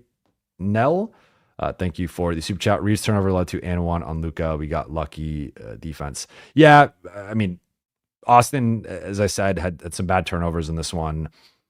Luka's defense, particularly at the end, wasn't good, but I think overall he's been fine. I think he has a negative defense reputation that I think has followed him, but I think he's been largely fine to even good at times defensively. Of course, directly as a on ball stopper, he's at a disadvantage against a lot of guys. But within the team scheme, at least, he's been pretty solid. I mean, luck, you make your own luck, right? Like, they didn't box out LeBron. They had a timeout. They didn't call timeout. They had a foul. They didn't call the foul. So, like, is some of that luck? Sure. But the Lakers also made their own luck. But I hear you. I mean, the defense is bad. The defense has been bad. Mint Millions, you or Legler should have a TV show, not the other these other guys. I appreciate that. I mean, look, I view it as I have a TV show right now. I'm talking to you guys, right? We're talking through the internet. This is my TV show. So the goal is just to continue to build this out. But by the way, Legler is someone I really want to get on this show. So hoping to make that happen. BG, thank you for the super chat. Hey, Jovan, one of the most stressful games of the season, but rewarding win. Shout out to Rui, even being 80%, he helps us tenfold. Win streak incoming. It was one of the most stressful games of the season. I part of me is kind of sad. I miss like the live element of it because, again, my Wi-Fi went out right at the beginning of the fourth quarter, so I missed the entire fourth until I rewatched it. Big shout out to Rui. Rui, what was awesome in the fourth quarter, and I think you saw. I mean, that's something the Lakers can do with their eyes closed in terms of when you have a big with like Miles Turner's mobile for a defensive big, but there's still some limitations there. Easy pick and pop with Rui and just relocate depending on how they're guarding Luka. And one of them wasn't even off of like they'd run a pick and pop, and then I think the ball went to Austin. Then he found Rui, but you can just run that with your eyes closed, and Luka's going to find Rui, and Rui's a 40+% 3-point shooter who knocked down a couple big ones. So, yeah, some big plays from Rui. He misses one of those shots that they probably lose. Harry Chinani, thank you for the super chat. I think DK should be playing more. Our bench doesn't have enough offensive firepower. If he can get 10 points a game, it's a huge plus. The more I've thought about the DK situation, I am entertaining him playing more. I think it's a tricky thing because I think the Lakers almost have like two. Well, they literally have two units, but like two units from a philosophical perspective of if we're ranking the Lakers' best defenders, let's put Dalton to the side. If we're looking at 1 through 9 and we're ranking the best defender to the worst defender, I would argue that the four primary bench guys right now, with Rui back in the starting lineup, are four of the Lakers' top 5, at worst top 6 defenders, but I would probably say top 5, and even on some nights top 4. Like, I think it just depends on where LeBron's at defensively. Obviously, pre-injury he was at a pretty high level. I think post-injury he's been a bit up and down, but that's him getting his legs back, all that stuff. But let's just say for argument's sake, top 5. Inherently, that means 4 of the 5 starters are their 4 worst defenders. So I think JJ is kind of approaching it with like we're starting with a certain level of offense, and then we progressively bring in these defenders. And then I think he has shortened some of the 4 Banshees together shifts, and then he'll bring back in an Austin, he'll bring back in a LeBron. We did see Dalton at the beginning of the second quarter, which is when he likes to. I actually really like that lineup of Austin, Dalton, LeBron, DFS, Vando. I think that's a really good two-way balance of you have Austin and LeBron as the ball handlers. You have DFS and Dalton as the shooters. You have Vando as a short roll guy and kind of like the limited spacer. But then defensively, you got a big switchable front line, and you are surrounding Austin and Dalton with a certain level of size and athleticism in that front court. And especially against second units, you can get away with those types of lineups. So I think there's certainly an argument for Dalton to play. I think the other thing that I think the Lakers need to figure out if they are going to play Dalton more is like how to get him more shots, because I think he has too many stints where like, and there is an element of, and I made this argument before, like just spacing, gravity, of course, like that's a big part of it. But Dalton is a shooter. Dalton is a scorer.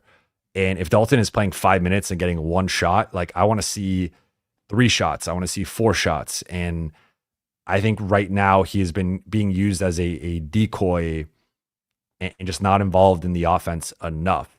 So it's almost like they're not really playing him, but they're also not optimizing him. They're not maximizing his potential out there. And I feel like if they're going to almost waste him a little bit, there's almost no point to playing him. Like, yes, you do get a certain level of gravity, his spacing, whatever, but they're not really optimizing him when at full strength. When they're shorthanded, that's when we see, okay, now he's getting the ball more. Now he is playing more. Now they're using him in different ways. So he is someone who could certainly scale up. When we saw in the Denver game, like when they don't have everybody, you can rely on Dalton more.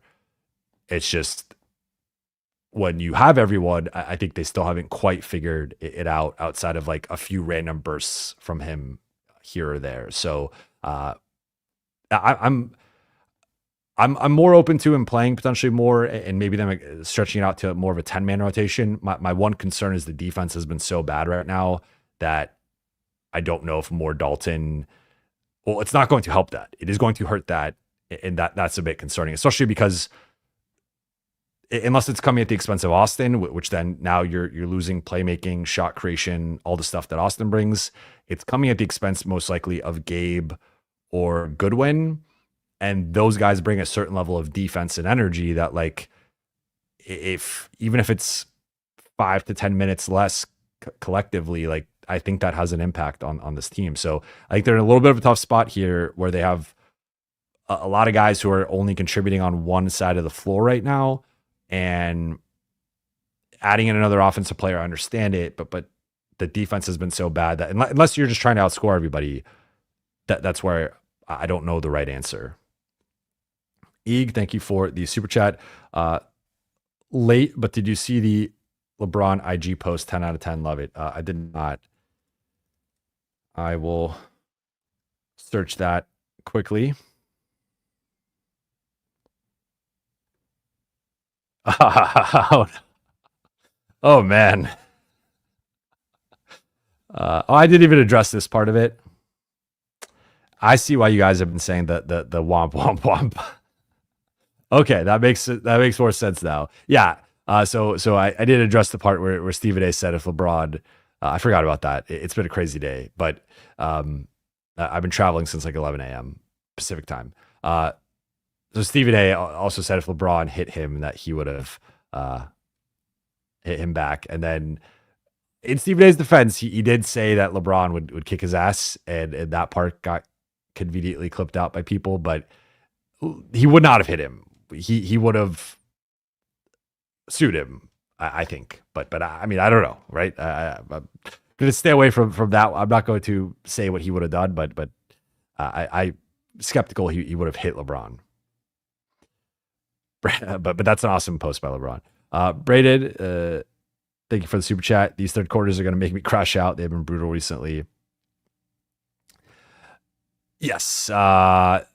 I think see, this is one of the things I say. I constantly think about these things. I think I downplayed the third quarter struggles last game. And the more I thought about it, I was like, you know what? They actually have been pretty bad in third quarters overall. And even more recently, but just like in general, tonight was another one. I don't know what's going on. I just feel like the break kind of does something to them mentally, where they just kind of don't have it in the third quarter, and then they have to recapture it in the fourth. But it is concerning. They have been brutal recently. The Milwaukee one, I give a pass because as I was trying to make the metaphor, like, or the analogy, at some point Milwaukee was going to break the wall, and they just had too much talent compared to what the Lakers had. But Orlando, Chicago, and tonight, those are all troubling. Eeg, thank you for the super chat. Curious your thoughts on NBA mainstream media. 90% of guys are bad for the game. Too much shitting on today's game and players. I'm hoping this era of nonsense ends soon. NFL doesn't have this problem.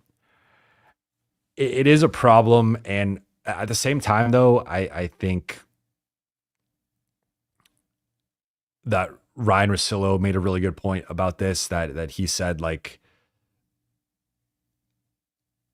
at some point, like, we kind of have to look at ourselves in the mirror and be like, if this to some extent is clearly what people want, and like people might act like they want the vegetables, they want the protein, but they really want the candy and the ice cream. And there's a reason why a guy like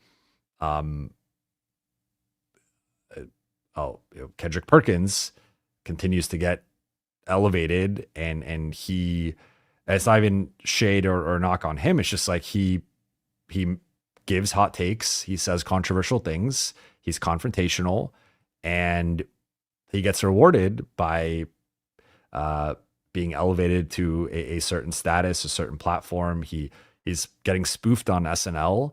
Like there's, I mean, he's made it, right. Like he's been a mainstay on ESPN's NBA stuff. So I think that there is an element of the stuff that still gets the most, like even the Stephen A situation, for all the jokes and people are going at him, and understandably, like, he's still getting the attention. He's still like, this is still a net positive for ESPN. This is going to be now a topic tomorrow on First Take. He's going to have a response to the LeBron game winner. He's going to have a response to, he responded to it on his podcast, but he didn't respond to it on First Take. So tomorrow's First Take is going to be him going off on LeBron again, talking about the game, then him responding to the IG video, and ESPN's like having a field day with that. So the issue is, I think in today's era, like there is a certain element of virality and beef and controversy and confrontation and all that stuff. Like that's what gets the most clicks, the most views, and that's what makes money.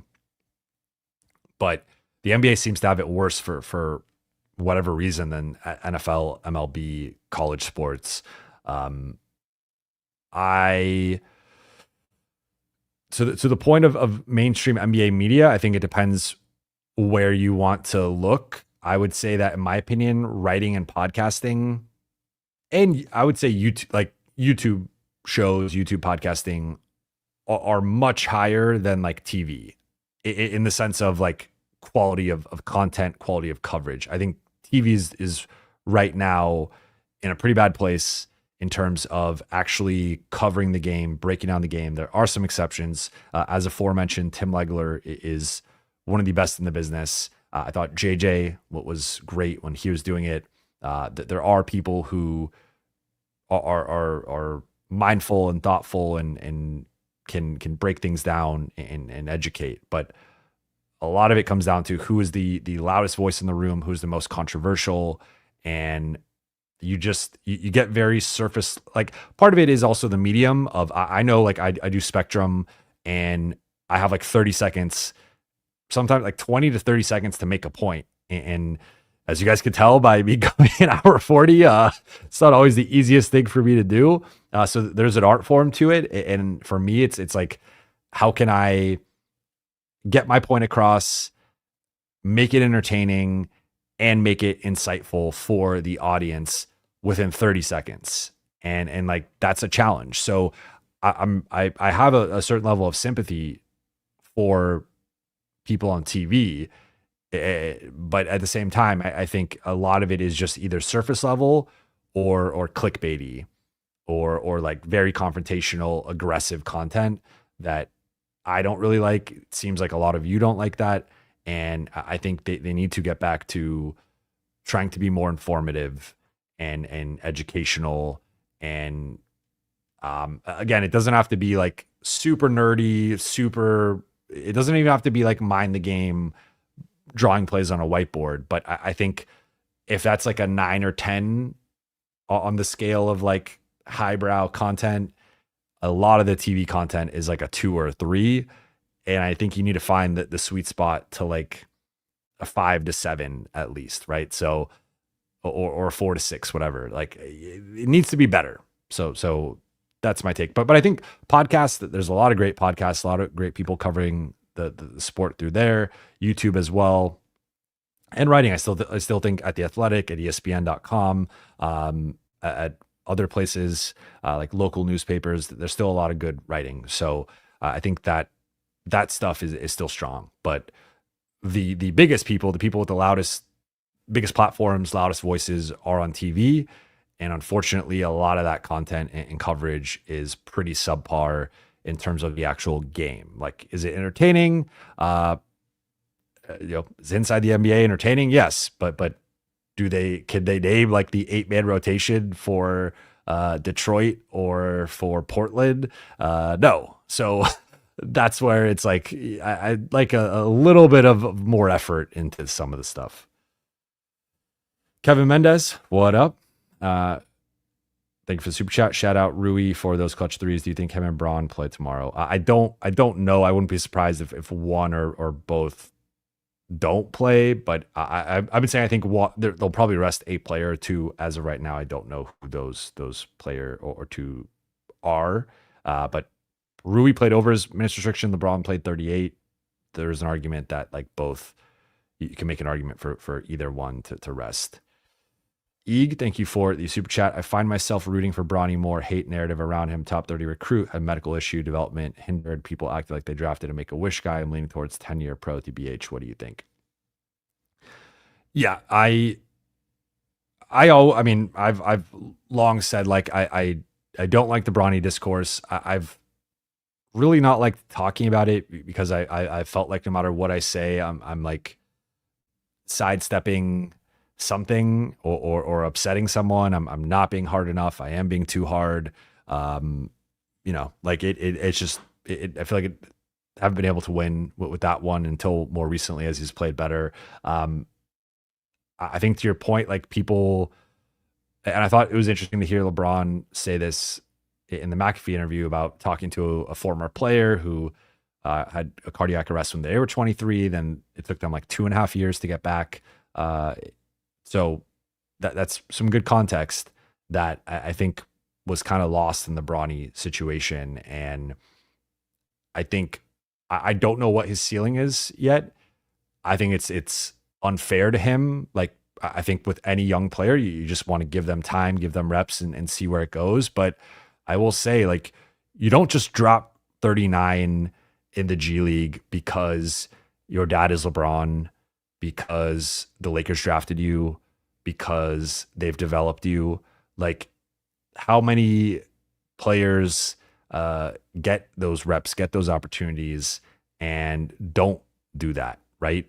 And I think for like there's there's been tangible progress, tangible growth, tangible development, and we'll never know unless I guess he knows the best in terms of this. But like, we'll never know how much of it is just like him shaking off rust versus him actually developing. Obviously, it's a combination of both. But like, is this like, did he have this in him, and it just was because of the cardiac arrest that this kind of took longer to show, or was it?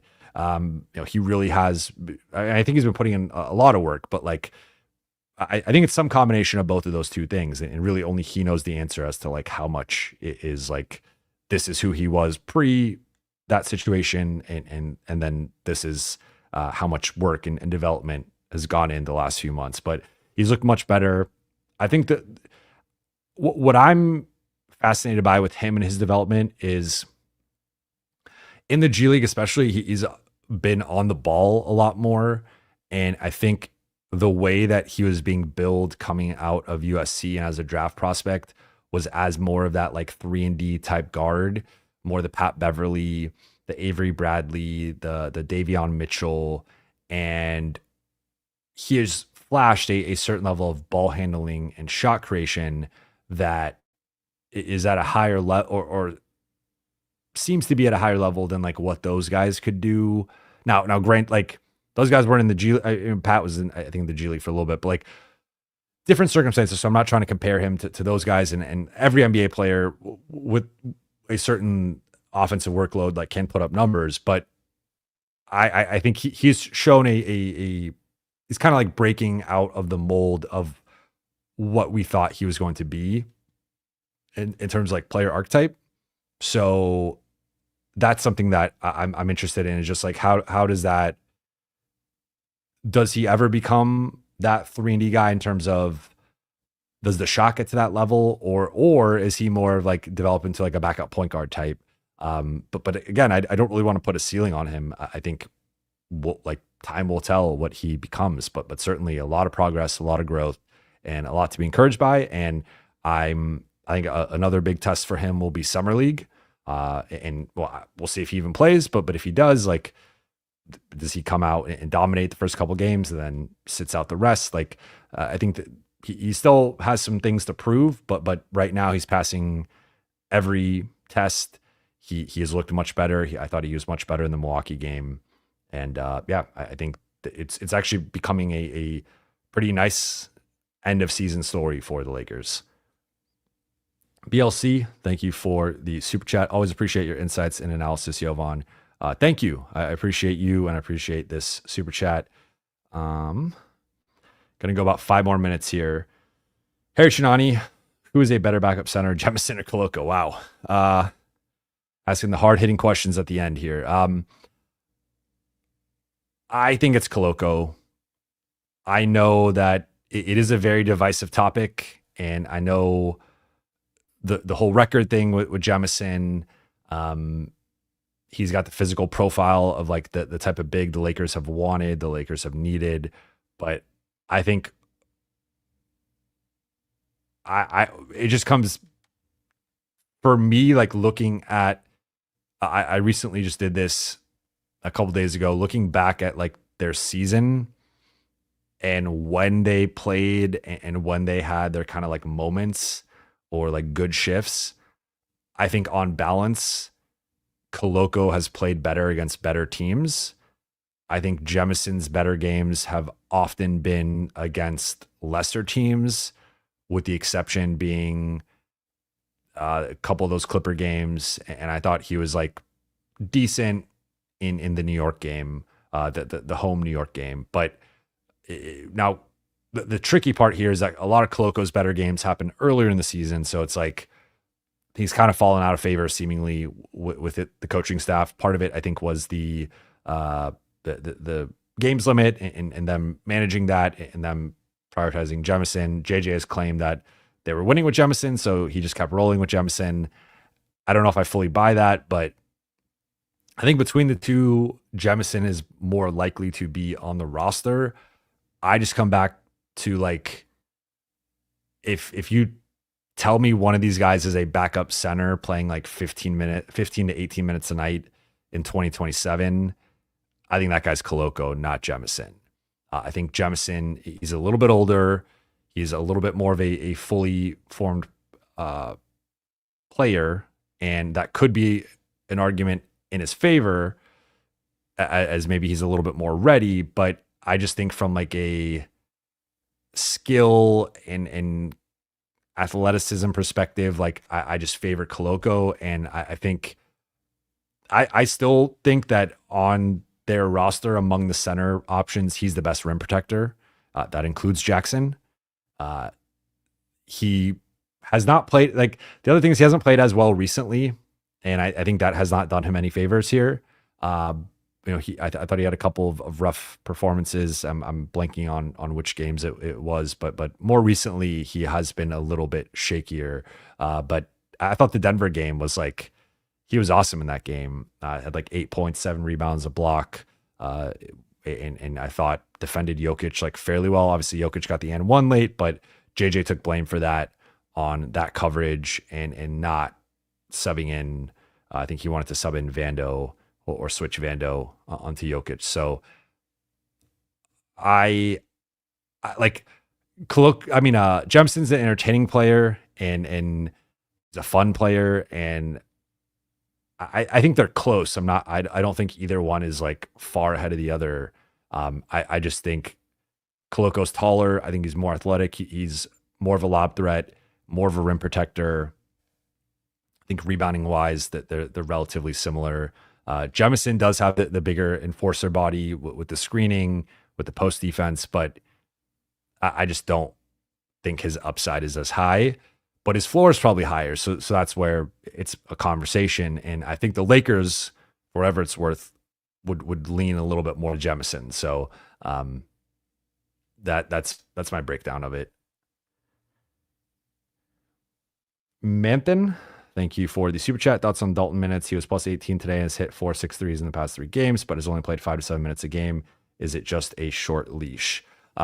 Well, he's the 10th man, and that's the point I've been making recently. Like, he's just, in the 3 healthy, like, I think it's really only worth looking at the 3 healthy games as you are looking at here. One of them, he like, and I want to say, I know one thing with Dalton is a garbage time all-star. So the Chicago game, I don't really count his numbers just because he did not play in the first 41 minutes of competitive basketball, and then he came in during garbage time. So some of those numbers, I personally put that to the side. But the Orlando game came in, hit a 3. The Indiana game tonight came in, hit a 3. But in both games, he played 5 minutes, and that was 1 shift. And I just think, based on JJ's comments, based on the usage, Dalton is the 10th man. He does not trust his defense. He is leaning more on Goodwin and Vando and Gabe. And I don't necessarily think that's going to change. I think maybe we see some more minutes to Dalton, but I'd be surprised if it's like more than 8 to 12. I don't really see him, barring an injury or them resting Goodwin down the stretch, which I think would be a mistake. I don't see him getting more than like 8 to 12 with like this fully healthy roster. So, it's tough. I think it's a tough decision to make, but I think on balance, he has been the 10th most impactful player out of those guys when healthy. So I don't disagree with JJ's assessment. Now, if they need more offense, if they need more shooting, that's a different conversation. But they also need more defense right now. Like, the defense has been pretty bad. So I'm not sure what they do, but it seems like, putting aside what I think, it seems like Dalton is the 10th man, and that's like a 1 to maybe 2 shifts a game player. Last one here from Deonta Jackson. Thank you for the super chat. Teams will always use the reverse Uno card against us when we get a big lead. Attack Luka, get back in the game. That's why I said use the Curry method. Don't give teams 40 minutes to attack our superstar. I hear you. I think, again, there's also the element to remember, like, the Lakers Luka is not re-signed yet. So I think that there's always like the element of, again, doing what the superstar wants. And I think Luka wants to play 37, 38 minutes every night. But I understand that there could be some benefits to playing him less. I don't think that's going to happen, to be completely honest. And I think the workaround needs to be figuring out other ways to be more effective defensively. Vamp, thank you for the super chat. Does Luka know Kendrick name dropped him in a song? I would assume yes, but I have not heard him mention it. Could be worth something, asking him off camera. But I'm going to wrap here. I'm at almost 2 hours. Did not anticipate going this long, but had a lot of great questions, and we had a lot to talk about tonight. What's going on with the height? You guys talk about Dalton's height. I would say Dalton's about 6'6". In seeing him in person, maybe 6'7" in shoes, but I would say closer to 6'6". J Note says W stream Buha, appreciate you. Unless you guys are saying Luka.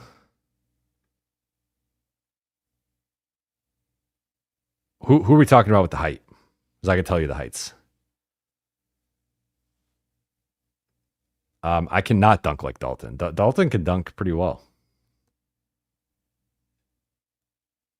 Are you guys are saying Luka? Luka, I'd say Luka's a legit 6'7", 6'8".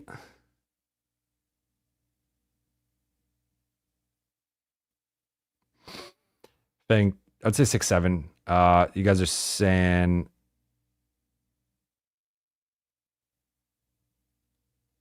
Gabe is about, I'd say like 6'1.5", maybe 6'2", but I'd say 6'1.5". No, I don't think Luka is fat. I think there's something about like him wearing undershirts and like the especially the yellow jerseys, I feel like are not flattering on him.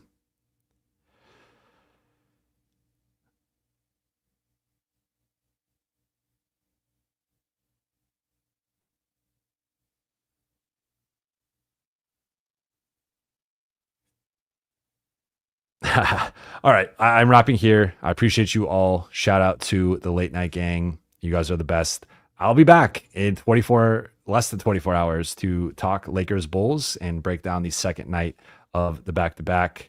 Calvin Booth asks, how tall is Bronny? 6'1", maybe 6'1", but certainly I would say at least the inch difference between him and Gabe. But that is the final question.